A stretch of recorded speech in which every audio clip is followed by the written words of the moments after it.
Welcome to today's Explainer. Today we're embarking on a pretty profound exploration of one of the absolute most significant observances in the Islamic faith. We're looking at Eid al-Adha, the festival of sacrifice. But listen, we aren't just going to look at what happens on the surface here. We're going to really explore the theological origins, those intricate rituals of the Hajj pilgrimage, the specific liturgical prayers, and of course, the profound jurisprudence that governs the physical act of sacrifice itself. It's literally a journey that connects billions of people today to a single, solitary moment in an ancient desert. So, to truly grasp Eid al-Adha, we first have to ask ourselves a fundamental question. What is the true meaning of sacrifice? When we think of sacrifice today, we almost always think of losing something, right? Of giving something up. But in the Islamic tradition, this festival completely redefines that whole concept. It invites us to look way beyond the physical rituals, beyond the communal prayers and the sharing of meat, and to really examine the ultimate state of our own hearts. So where does this profound perspective actually come from? Well, it begins with a father and a son. Okay, let's dive into this. The entire foundation of Eid al-Adha rests on the ultimate, solitary test of faith experienced by Prophet Ibrahim, or Abraham, and his son Ismail. According to the Quranic narrative, Prophet Ibrahim experienced a series of true dreams, which, in Islamic theology function as direct divine revelations. And these dreams commanded him to sacrifice his beloved son. Now, Ibrahim didn't approach this with blind irrationality. He approached it with absolute trust in Allah's wisdom. He confided in his young son, and Ismail's response, which is beautifully captured in Surah as-Safat, is just absolutely staggering. He says, "O my father, do as you are commanded. You will find me, if Allah wills, among the steadfast." I mean, it is an incredible display of maturity, patience, and just total submission from both of them. But, as the sources reveal, the story takes a massive, miraculous turn. Just as Ibrahim prepared to carry out the command on Mount Arafat, actually blindfolding himself to ease the immense pain of it, Allah intervened. As the Quran states, "And we ransomed him with a great sacrifice." Allah miraculously replaced Ismail with a magnificent ram from paradise. And this is the absolutely crucial point of the narrative. The trial was never actually about the loss of a son. Not at all.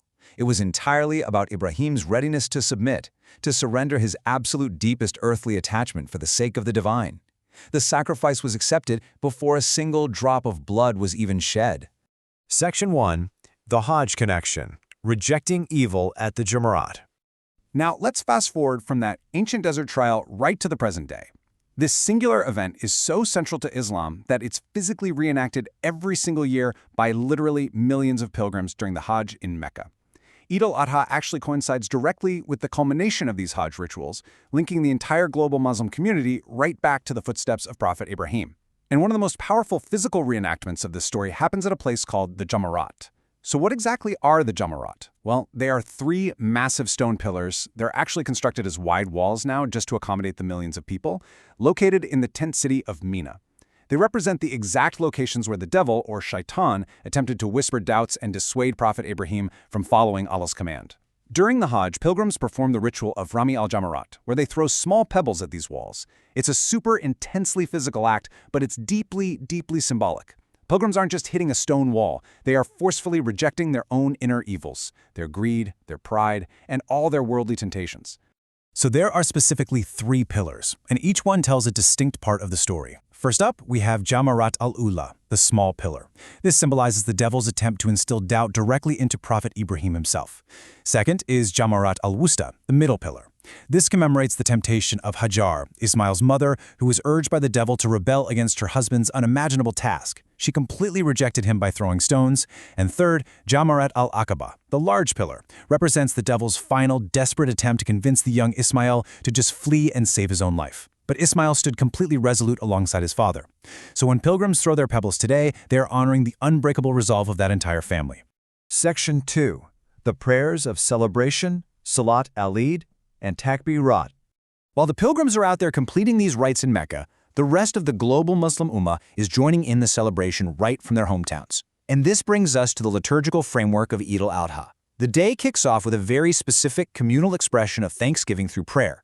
Unlike standard daily prayers, the morning of Eid is marked by unique vocal declarations and a highly specialized congregational prayer known as Salat al-Eid. Now, the atmosphere of Eid is actually set days in advance by the continuous recitation of the Takbirat al-Tashriq, which beautifully translates to, Allah is most great, Allah is most great, there's no God but Allah, Allah is most great, Allah is most great, and to Allah be praise.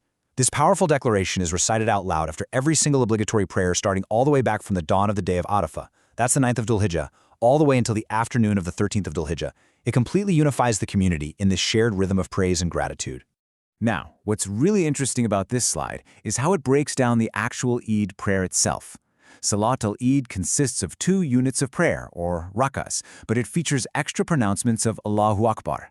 The exact number and placement of these extra takbirat beautifully showcase the rich, nuanced diversity we see within Islamic jurisprudence. For instance, you can see the Hanafi mazhab incorporates 3 extra takbirat in the first unit and 3 in the second. Meanwhile, the Shafi school recommends 7 in the first and 5 in the second. The Maliki and Hanbali schools specify 6 and 5. Look, there is no definitively more correct method here. These are all valid, meticulously reasoned conclusions drawn by classical scholars. It's just a really wonderful example of unity through diversity in practice. Section 3. The Rules of Qurbani. The Jurisprudence of Sacrifice. So following that morning prayer, we transition to the defining ritual of a day, the udhiyah, which is way more commonly known as qurbani. This is the actual animal sacrifice. Now, this is a highly regulated act of worship. It's not just some casual tradition, it is strictly governed by jurisprudential rules.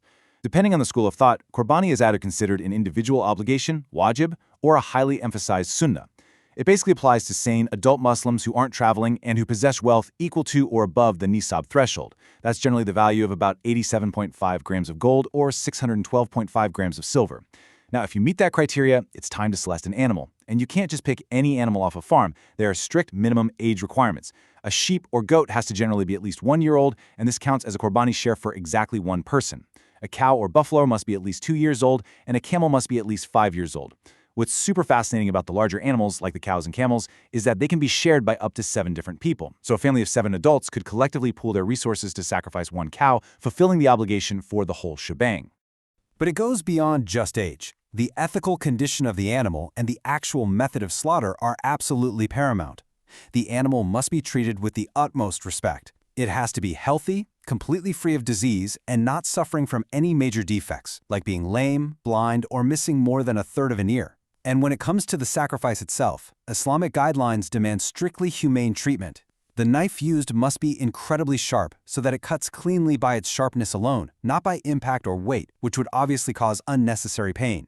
You are literally forbidden from sharpening the knife in front of the animal, and you absolutely cannot, under any circumstances, slaughter one animal in full view of another. It's a really profound lesson in mercy and ethical consumption. And this brilliantly illustrates what happens once the sacrifice is complete. What happens to all that meat? It visualizes the socioeconomic architecture of the festival. The Sunnah, or the prophetic tradition, recommends dividing the fresh meat into 3 equal parts. 1/3 is kept for your own family to enjoy the festive meals, 1/3 is given out to relatives, friends, and neighbors to really strengthen those communal bonds, and the final 1/3 is distributed directly to the poor and needy. Actually, today, many Muslims choose to donate their entire qurbani through humanitarian charities. This ensures that families in conflict zones or living in deep poverty receive fresh meat, which, let's be honest, is often the only time they will get to eat meat all year. And our final section, Section 4, the spirit of piety, the true meaning of sacrifice. As we draw this explainer to a close, we really need to connect all of these physical rituals, the stones thrown in Mina, the extra takbirat in the morning prayer, the strict rules of the qurbani meat distribution, right back to the spiritual core of the festival. What is the ultimate takeaway from the story of Prophet Ibrahim and Ismail? It is perfectly, just flawlessly summarized in this verse from Surah Al-Hajj. It is neither their meat nor their blood that reaches Allah, but it is piety from you that reaches Him. This is such a powerful grounding reminder for all of us. The divine doesn't need the meat nor the blood of the sacrifice. The physical act is merely a vehicle. What truly ascends is your taqwa, your God consciousness, your sincerity, your willingness to just surrender your own worldly attachments, exactly as Ibrahim was willing to surrender what he loved most. The sacrifice is, at the end of the day, ultimately about the state of your heart.